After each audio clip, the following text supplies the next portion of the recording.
You're good to go, Mayor. All right, thank you, Carrie. Welcome, everybody. I'd like to call to order the Wednesday, October 13th, 4 o'clock, that is 4 p.m. City Workshop.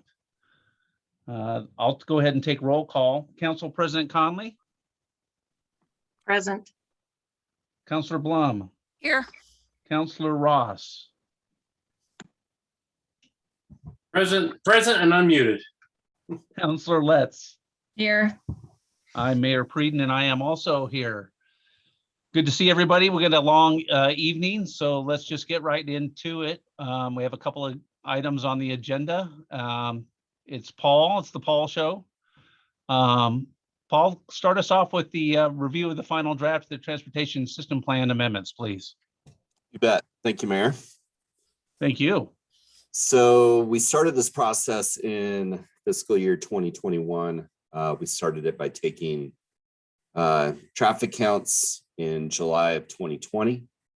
And we took those actually midweek to resemble a 30th highest hour event, basically, which is what ODOT tries to shoot for, try to get those trip counts to a 30th highest hour. We were, since it was COVID, although town was busy at that time, and we did not see a big drop off in trips through Sisters.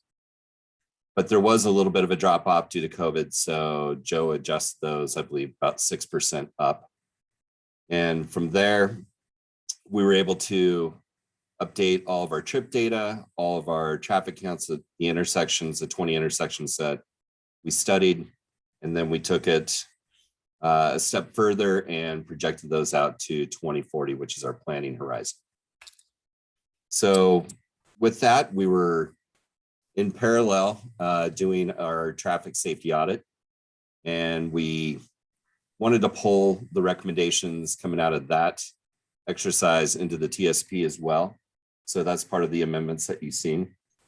Some examples is the 20 is plenty campaign that we're looking at kicking off, which would allow us to essentially reduce all residential speed zones in the city to 20 miles an hour. But there is a process we'd have to do, and there's costs associated with that. We wanted to update our cross sections to reflect what we want to see out there with new developments. We actually introduced a smaller cross section than we ever have before. And this is basically a local street with no parking on either side, but it does require that the houses have long driveways, long enough driveways, and 2-car garages to provide on-street parking. So it's kind of the trade-off. If a developer wants to use that, it's got to have a little bit more lot space to be able to park on site. We wanted to update the functional classifications, which is a description of all of our roads, and we categorize them into local, collectors, and arterials based on where they serve and who they serve and how many trips they're serving. And then we wanted to update the local street connectivity map. We've actually made some street connections since we updated the TSP in 2018. And we also wanted to make sure that we're looking outside of the city for, potential UGB expansion where we'd want those connections to be as well. So really, the biggest goal of this was to align the TSP with our new Sisters Comprehensive Plan with a planning projection or planning year projection out to 2040. And then update as much of the plan without rewriting it to reflect the 2040 planning horizon. So with that, I'll turn it over to Joe. He's our traffic engineer, and he led the effort on this. Good evening, Mayor, councilors, staff. Again, my name is Joe Best. I'm traffic engineer here in Bend, and I think Paul has provided a really good summary and overview of kind of what the overall outcome and goals were. I'm going to try and start sharing my screen here. And yes, I too apologize for the length of the document. Let's see. Is my screen being shared at this point?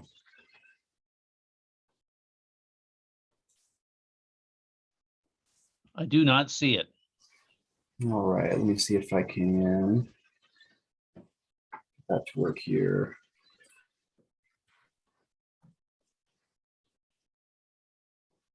How about now? Good.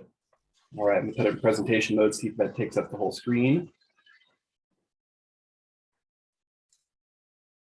Better. All right. So as Paul said, we were really hoping to extend out that horizon year of our transportation system plan from what was 2030 to 2040 for consistency with the comprehensive plan, but really just to make sure that we're planning that full 20 years ahead. It does make a difference, especially with development projects, that we stay ahead of development and can guide it rather than being guided by it. There's a number of other things. I think Paul's touched on all of these, so I won't read them to you. But there was a number of other things that we went through in this, and we'll touch on some of the highlights. So I'd like to apologize for the length of the document. We tried not to change the overall format of the transportation system plan, but really just the content of it.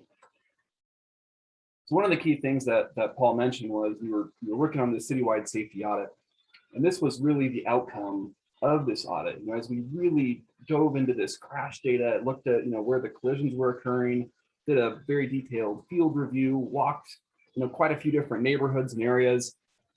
What we found is most of the crashes and sisters are occurring on the highway, which is no surprise, and most of the injuries are occurring on the highway. In fact, all the pedestrian and bicycle crashes are occurring on the highway.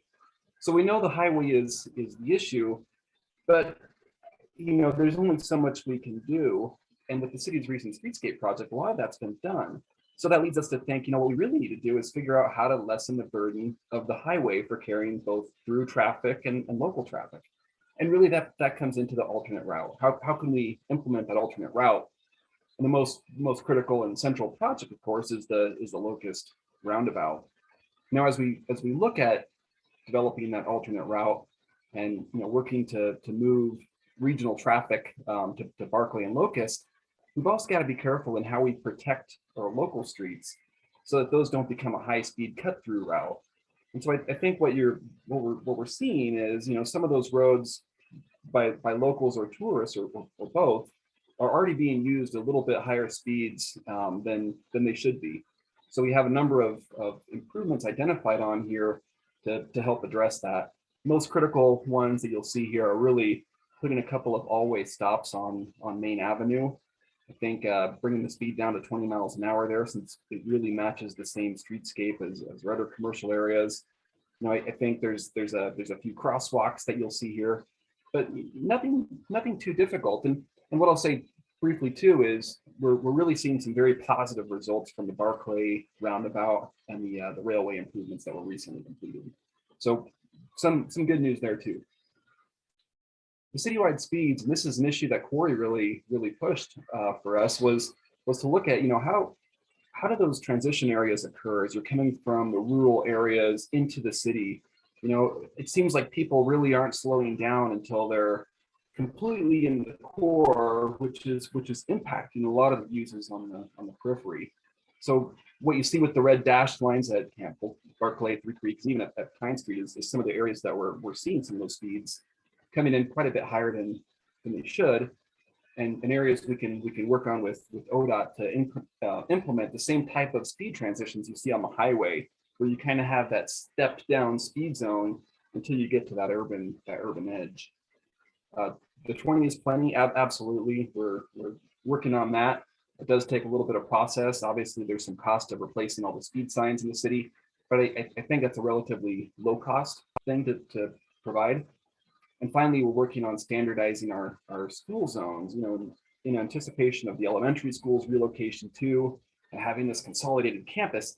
I think if we can move away from the when children are present, which is kind of a vague term, to either a beacon or a full, 7 to 5 requirement, I think that's going to be a lot more effective and really making sure it's one single transition, not this start-end transition that we have now. So those are things we're already starting to work on. And as Paul mentioned, the original TSP was completed it was adopted in 2010, but the counts were collected in the winter of 2008. And the way you adjust winter counts to this 30th highest hourly design that ODOT requires is you look at these permanent count stations either between Sisters and Bend or between actually near Blackview. And so you're really taking all the Sisters traffic and you're adjusting it in the same way that the regional trips are changing over the winter months. And it really gives you an arbitrarily high level of impact. I mean, let's face it, our school enrollment doesn't change between fall and winter in that same degree, yet we're taking these side streets and we're pushing them all higher. So what we found was when we looked at our July counts, which of course school was closed in the middle of the summer, 815 versus 905, 525 versus 600, total volume changes of 40 vehicles, less than 5%. We're really seeing just about identical traffic counts today that we were seeing in 2008 because of the adjustments. And as Paul mentioned, this does include that 6% COVID adjustment based on ODOT's count programs. So since we had that same base, we were really seeing a lot of the same issues. A lot of the needs don't change. Basically, the highway is really difficult to turn onto or to cross. And the most critical intersection, of course, is Locust. We're seeing even with the roundabout at Barclay, during some of those peak time periods, with the tourism and everything else coming through, that's exceeding ODOT's mobility targets. It's still operating, still working very safely, but it's becoming more congested. And that was known going into a single lane design in an effort to reduce multiple lanes where we'd be trading off some of the safety benefits of that. So what this is telling us is, again, since the highway is the key issue, the alternate route, again, becomes the solution. As we look at, again, going into the future, going from this 2030 horizon to 2040, we started out by looking backwards and saying, okay, well, what's changed since 2008? And in 2008, the city of Sisters had a population of 1,800 persons and was projecting 4,700 persons by 2030. Right now, looking at the new coordinated population projections from PSU, we're looking at 4,749 in 2039. So 9 years later, almost an identical population. So really for us, this becomes a rounding error. If you're starting from the same basic traffic counts and you're projecting to the same basic population, as you would expect, the overall needs are relatively unchanged. So what we looked at was how this changes the system needs, and really it became more of a refinement. I think in the prior TSP there was discussion of an interim mini roundabout at Locust, and that's been removed. If you want a good example of a mini roundabout, that's what the city of Redmond just put on Canal Boulevard at Thomas Avenue.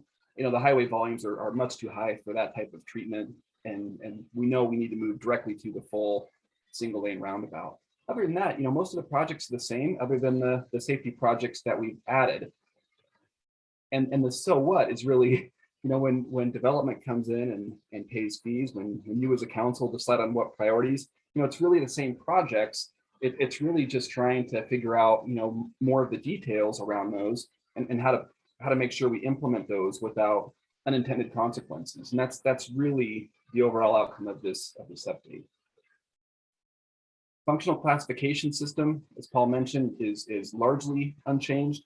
There's a couple of minor additions we have, especially on the northwest side of Sisters, to make sure we have some neighborhood routes that are going to help break up some of the otherwise very large areas. We have our new Sisters Park connection through the I'm blanking on Woodlands, through the Woodlands project, which is currently in plan. So really just trying to make sure we have a better grid system of streets, a little bit more of a functional hierarchy, but frankly, not a lot of change from what we had before. And where this map really matters is when it comes time for development, whether it's a city-led project or a development-led project. Those different colors on the map really tell you what it is you have to build. So in updating the cross sections, what you'll see on the top is the old standard. And you see a lot of ranges, sidewalk 6 to 8 feet, landscape 0 to 10 feet, and you have this right of way range of 62 to 86. Well, the constant challenge that the city has is every time a developer walks in, everything is minimum. How do I do the minimum sidewalk, the minimum landscape, and the minimum right of way? And so what we try to do is provide much more specific guidance to say, for this section, this is what we want. At the same time, we also looked at standardizing our bicycle lane. So it wasn't 5 or 6 feet, but it was 6 feet, which is a typical standard across the board. And it really helps get out of the cinders and stuff that get put on the road during the winter time. Also, the center left turn lanes were 14 feet. We've narrowed those down to 12 feet, which is pretty typical for non-truck route facilities. And then as Paul mentioned, we have some new standards that provide some additional flexibility with the right conditions.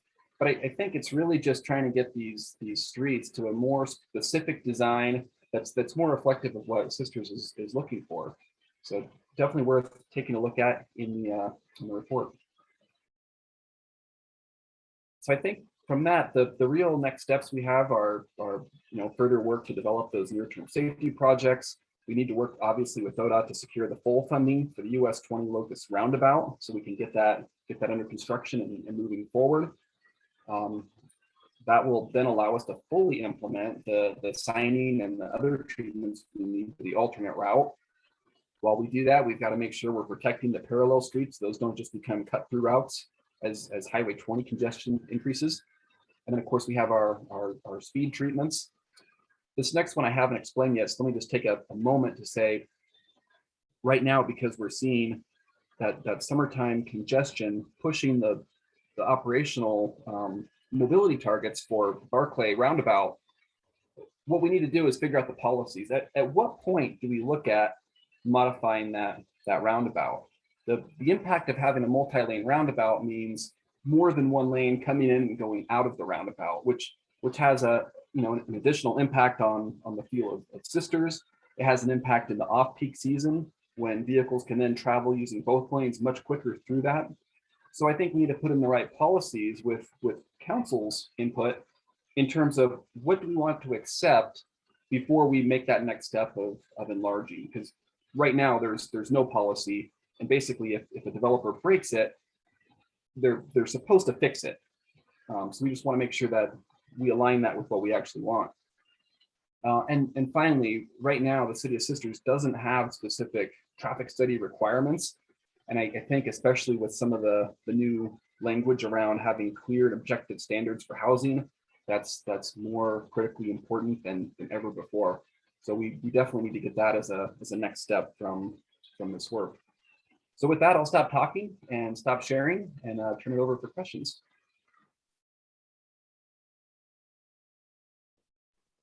All right, thanks, Joe. Appreciate it. I kind of have a question, and then I'll turn it over to other counselors. One of the situations we certainly want to try and avoid are parking issues. And I know that Paul, you mentioned the no parking section of road that you were talking about. We didn't see that on your slides there, Joe, but we certainly want to avoid situations where we provide a smaller footprint for our roads with supposedly no parking, and we want to make sure that we don't get parking where there's not supposed to be any.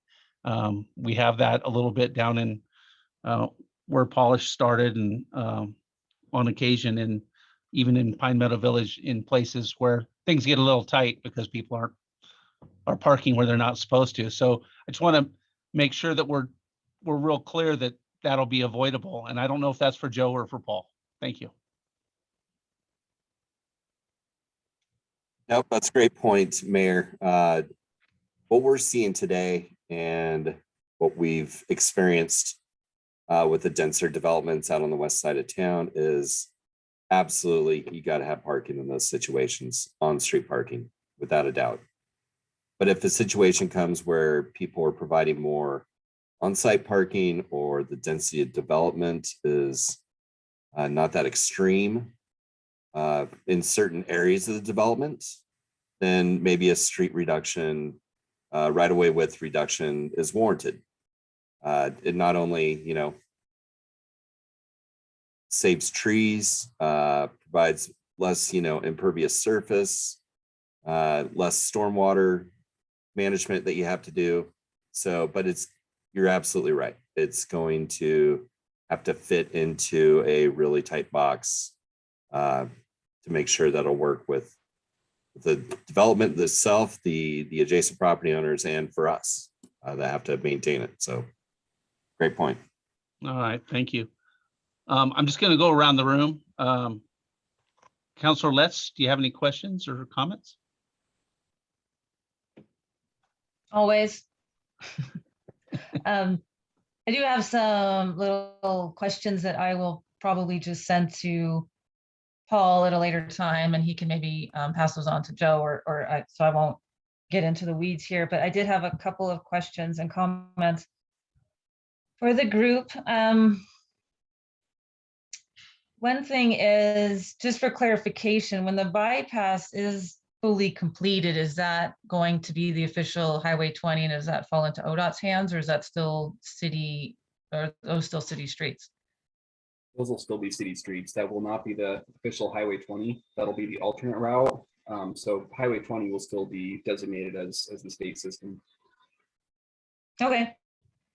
I remember reading in there somewhere a mention of I can't quite remember the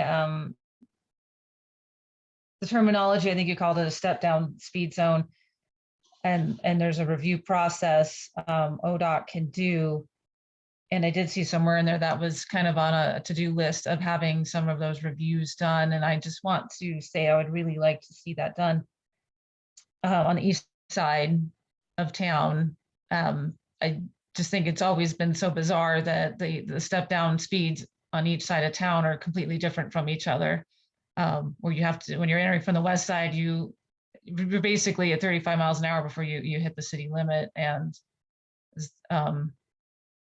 you're well into the city on the east side before you even have to get down to 35 miles an hour. So, and then that really impacts the traffic around the school. Just personally, but also a lot of other people have to deal with this, getting in and out of the school, especially as a pedestrian. It's just it's annoying. It's on the scale of annoying to terrifying to cross the highway there, because people are hauling ass coming into town and not seeing the 20-mile-an-hour sign. I don't know what, but and anything we can do to improve that even before the roundabout goes in, I think would be great.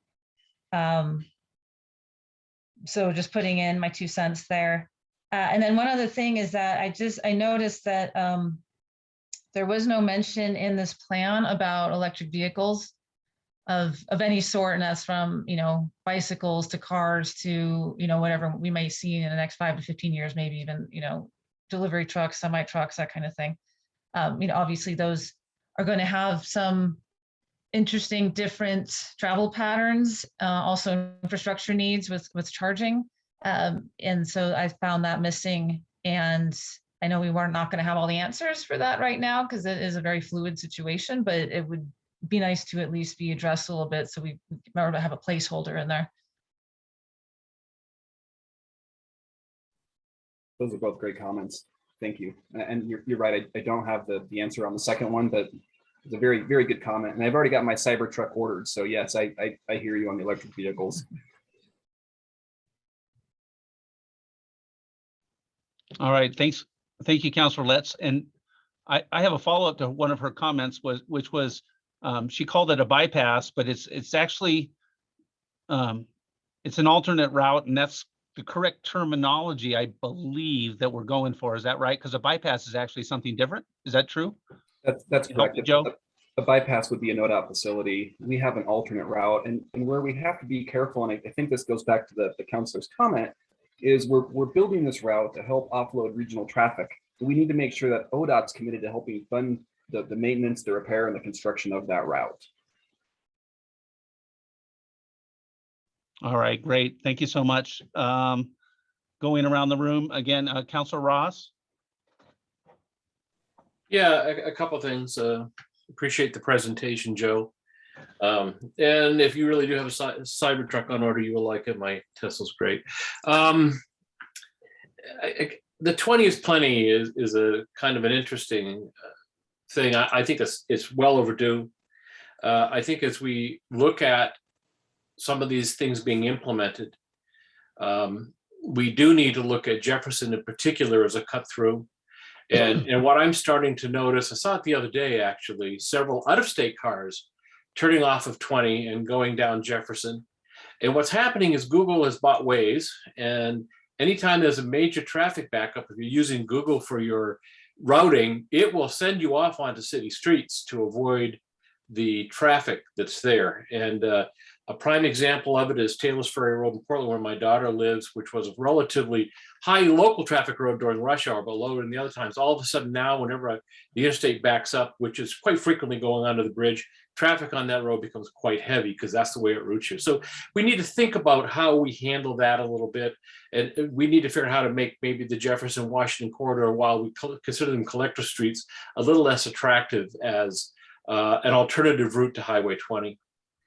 I think that when we look at the completion of the roundabout, one of the things we might try to work with ODOT on, if possible, I realize this is a big ask, would be some variable signage, something that sits out on the edge of town on either side that says, heavy traffic ahead, please consider taking this route in order to avoid the traffic, to try to actually drive traffic onto those during those times when we want it to happen.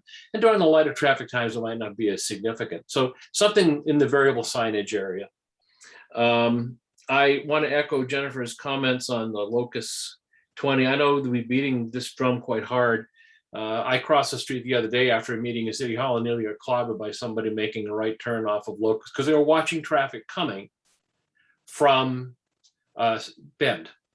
And when they saw an opening, they stomped on the gas and went, and I was about 4 feet into the intersection. If I'd been 5, I would have been collected.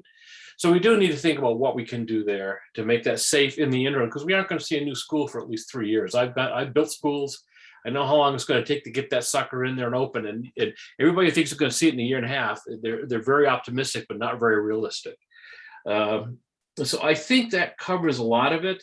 I do like the idea of traffic calming. I did a lot of stuff with that. And then when I was in Springfield, tried to slow traffic down on city streets that were drag strips, literally, because they were quite long. It does work.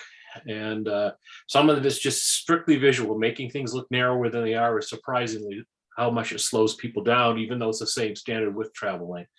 That's everything for me. Thank you very much for the report. And Leonard Tolstoy did call and wants his manuscript back. All right, thanks, Gary. Council President Conley, 20 is plenty.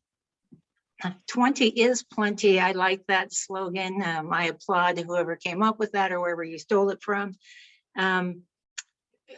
Just for council history, Paul will probably have to help me out, maybe Andrea.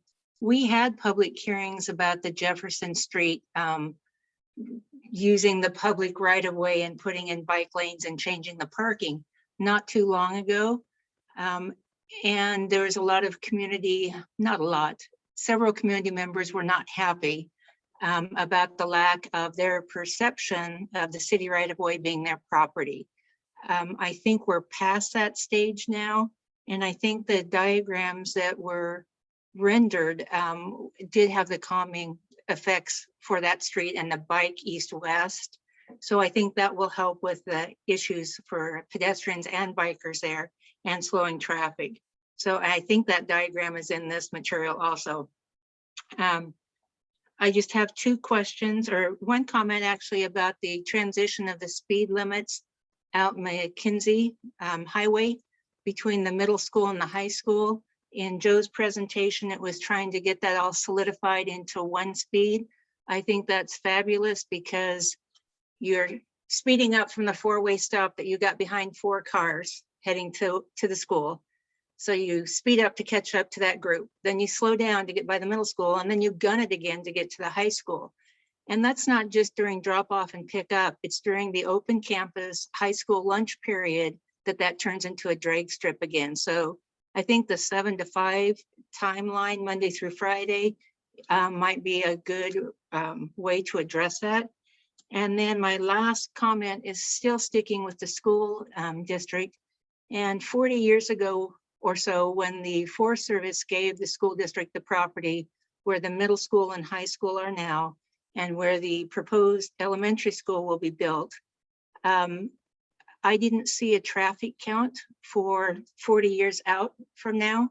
Can you not translate what's happening at the elementary school and put it over there? And does that affect any traffic studies that the school district might have to do for transit and drop off and pick up with the new elementary school going in 3 years? Yeah, it definitely will have an effect, and it's a challenge, especially when we had to pick up counts in July of 2020, because not only were schools closed that prior year, but of course they were closed in the summertime. There are steps we could use now to look at the elementary school traffic and those impacts, but keep in mind too that those are outside of the typical commute peak. So I think there's some work the school district is going to need to do regardless of what planning work we do now, just to make sure it's all functional and safe. Okay.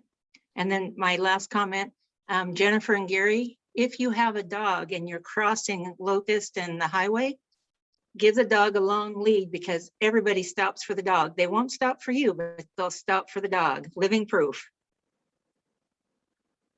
That's it. Thank you. Nice comments. Good. Counselor Blum. Last but not least, I promise. Hello, hello.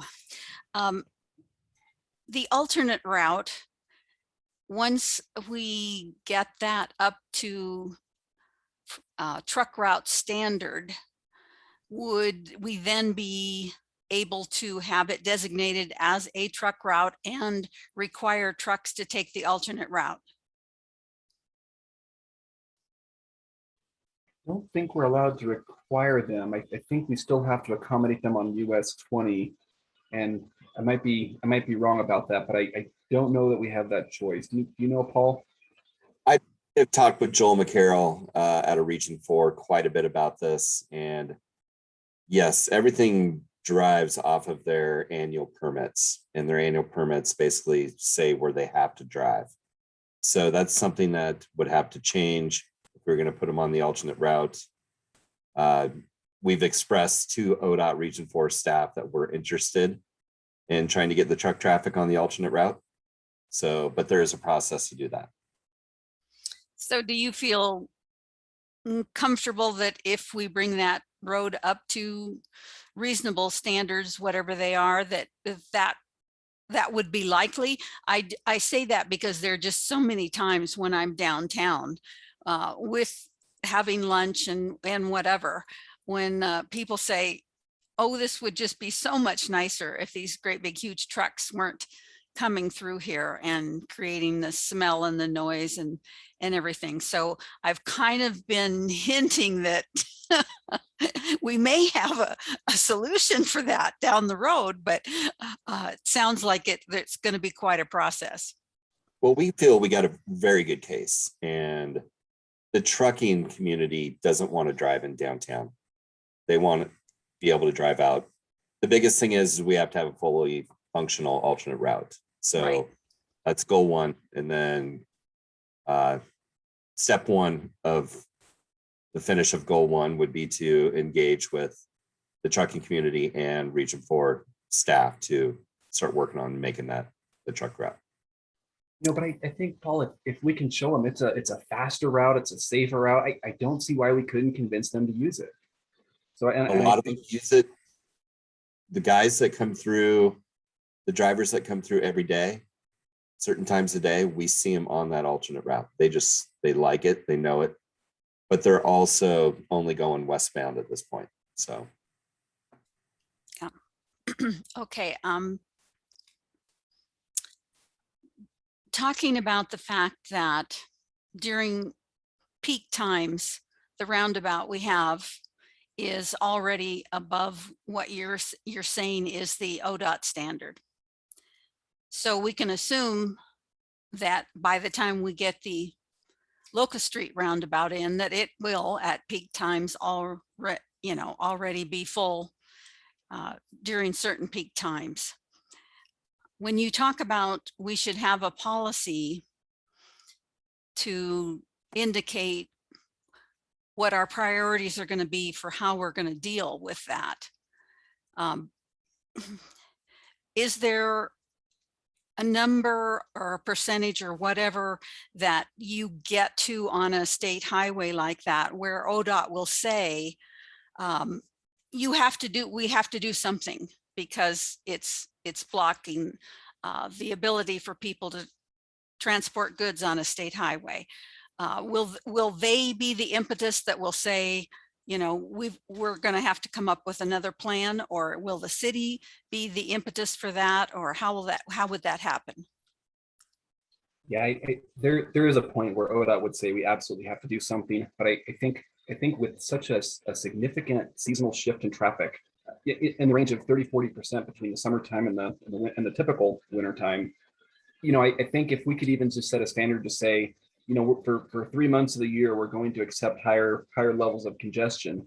Or if we have a standard that says, as long as there's capacity on the alternate route, we're not going to fix the main line. I think there's a range of things we can do. And you as a council can figure out where we set that bar of what's acceptable and what's not. Okay, so that's a discussion for another day, for sure. I want to disagree a little bit with council on this 20 is plenty. As being somebody who uses Jefferson's as a bypass, I don't see, especially locals, using Jefferson as a bypass or Main Street as a bypass for Highway 20 as a bad thing. I don't think it's heavily, I mean, when I'm using it, it's not heavily utilized. There's not a lot of traffic on it. And the more traffic you get off from Highway 20, the better in some respects. And, you know, on Jefferson now that it's 25 miles an hour, that seems very safe to me when I'm traveling. I mean, there's kids, there's bicycles, there's deer, there's people with their extended trucks halfway out into the street. And at that speed, I have never felt like, oh, wow, this is way too fast, or this is dangerous, or anything. And I would hate to try and discourage the locals from using those streets instead of, you know, I mean, the whole idea that I would go out onto Highway 20 to try and get around is ridiculous. So I'm always going to be one of the people that's using the side streets to get around. And I don't think that it's dangerous. I guess I'm not probably at the peak times. Given I probably am not, like when school lets out, I'm probably not when people are coming and going from work. But I find that, you know, Jefferson Street is very usable and very, very lightly traveled. So, you know, I don't see it as a real significant problem. And I have never, the streets where I see people speeding and the people and how they're kind of relating to their whole transportation vibe, I don't think those people would care one whit whether we changed it from 25 to 20 miles an hour. They would just go the same as they always go. So changing it from 25 to 20, I think, is, other than maybe for a policing effort, it might help the police be able to say, hey, you better slow down. But I don't think that it's going to affect drivers any. That's just Andrew, Yeah. this is Michael. Can I jump Yeah. in with you? Sure. Because I agree to a certain extent, and I think, Paul, I'm going to kind of throw a question at you based on Andrea's comment, which is, I think Jefferson's really an arterial, so that might not even be covered in the 20 is plenty. Is that correct? It's a collector right now, but it is in a residential district. So it would be eligible for the 20 is plenty. And I think just a couple points, you know, we got some speed data out there at a couple different spots on Jefferson Avenue. It was pretty high percentage wise. We see that when we're working in the parks quite a bit. You know, we got 2 parks on that corridor where you got, you know, young children, potentially a lot of congestion. So that's what we were looking at, that corridor. Okay. I thank you for the answer. I appreciate that. And we have to remember Andrea tends to help the numbers get a little higher. Zoom? From, Yeah. your little Zoom machine. No, I'm just kidding you. Did you have any other comments or questions?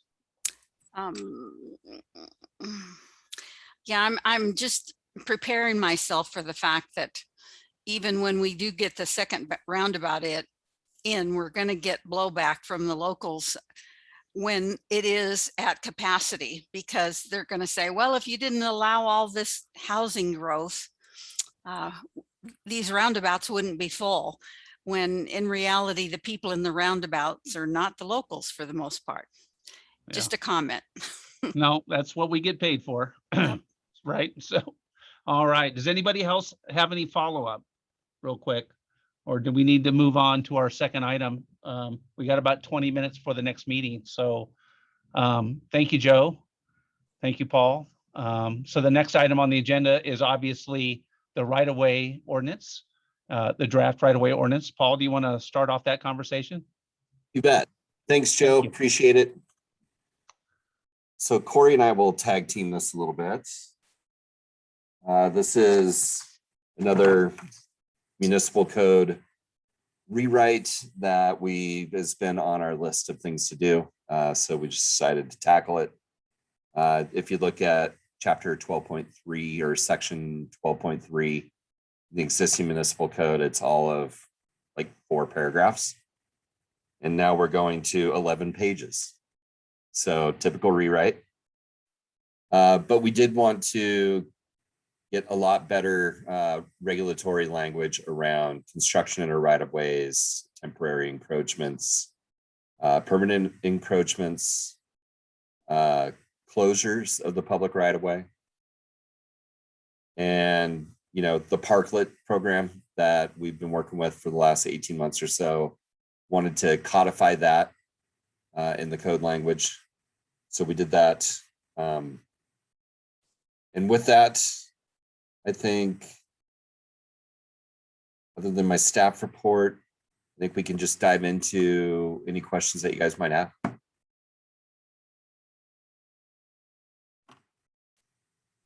All right, thanks, Paul. I'll go around the room.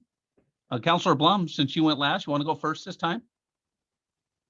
Sure. I wanted to ask how the existing program, how you feel about the existing program. Has there been any negative feedback about it? Or, other than, you know, sometimes I think that the garbage gets a little out of hand, but it does in most places around you know, how has it been going? Do you feel like it's a good program and that people have been abiding by the rules and taking care? Are you referring to the Parklet program? Yes, Okay. I am. No, it's worked well. We went through one winter with it, but it was a mild winter. We see that in potentially the biggest issue with occupying the parking areas in the downtown core is where are you going to put that snow, and try to free up parking as well, because typically you lose parking when you have piles of snow.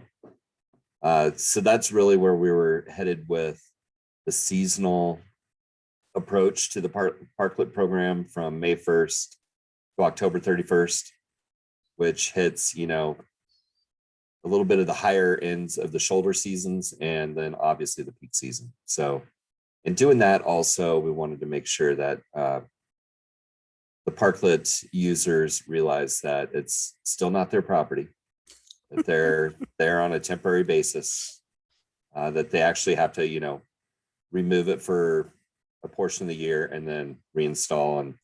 And I like the language that gives city managers some flexibility. to extend that in case we are in a situation economically like we went through in 2020. So, Yeah, where it becomes the only game in town. Yeah. right. What are we looking at for a cost for an application? Is that just pretty much, excuse me, the cost of staff time to do it? That's what our approach is, just Okay. cost recovery. Okay. And is there any negative impact on the right of way that you have noticed from having these? Is it affecting the roadway or any of that? Not that we've seen. Okay. Corey, have you heard anything negative? No, I haven't.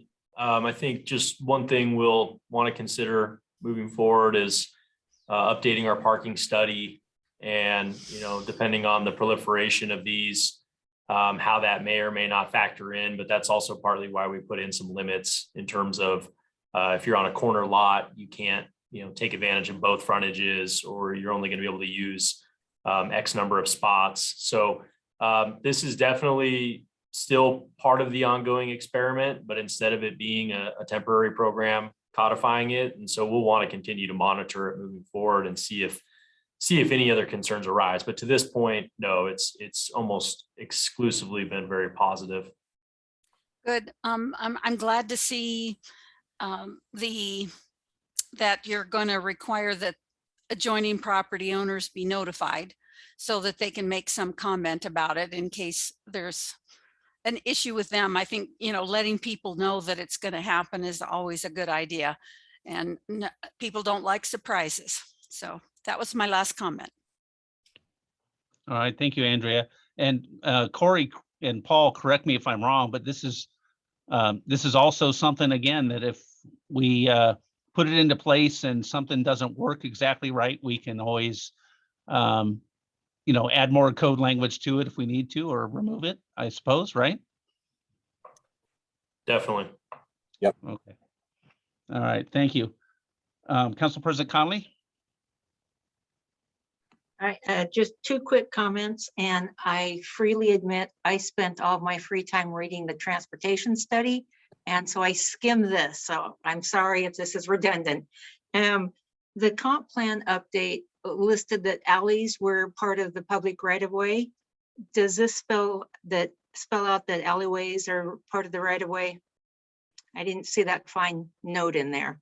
Is it important to include that or not? I don't think it specifically addresses it. We'll make a note and shoot it back to Garrett and see if it makes sense to maybe in the public right-of-way definition to include it. Right of way means the public streets, alleys, avenues, thoroughfares, highways, places, sidewalks, bike lanes, paths, parks, strips, trails, public easements, and or grounds located within the city which are owned and controlled by the city. Thank you. Never mind. Thank you. Only because I've had one business say, oh, this alley that's not paved behind my business, I could expand my picnic tables, yada, yada, yada in there. So I want to make sure we cover that in the permit process too. And then piggybacking on what Andrea said, in that permit process for being in the right of way, if you're a restaurant or a pub, whatever, do we have garbage pickup on the property owner's responsibility and not using the city trash cans at the corners? And you can answer that later. Yeah, we're going to make sure that's a requirement, a condition of all future approvals. All right, thanks, Nancy. I'd like to wrap up in about 8 minutes if we could, so we have a small break before our next long meeting. Councilor Letts? I have no comments. Okay, thank you. Councilor Ross? Just quickly, I've had a number of out-of-town guests recently, and all of them have commented on the parklets and saying how much more pleasant it makes the downtown area, makes it feel more pedestrian friendly and people friendly. And I think the other thing I would say is that if we can come up with some methodology, make sure it's kind of done in a standard way, and that may have been in there, and I may have missed that because like Nancy, I read the other thing, so that it's not a mishmash. That'd be something nice, but I like it. I think it's a good idea. Thanks, Councilor Ross, and I'll throw in my 2 cents. I agree. I love the parklet program. I think it was nice out of the box thinking in a time of human history that we really needed some out of the box thinking. And I think continuing the program is obviously a good idea. I like the seasonality of it, although it could be expanded possibly in spring a little bit to take advantage of some of the April weather too, maybe something like that. But the other thing is I also agree with Gary that I like the uniformity of it if possible. The barrels look good. If there's ways to kind of keep them looking cohesive together, even though they're in different areas of the city, I think that's a great idea. So other than that, I really like what the language says. So thank you for your hard work on that, Paul. No problem. And And we Garrett- had some notes that we took down, so yeah, we'll make those adjustments and get this back to you. And I assume Garrett too, and those guys are working on some of this language, so thank them for us. Bet. We appreciate it. You got anything else to close with? That's it. Thanks for the time. And again, sorry about ruining the weekend football watching activities. We'll try not to do that back to back again. I think everything's fine. Corey, you got anything to wrap up at all? I don't. Thank you. Okay. We got about 9 minutes to the next meeting. I think we should go ahead and adjourn this meeting, take a break, get some water, use the restroom, do what you need to do. This meeting is now closed, and don't forget to switch over on the new link. Thank you, everybody.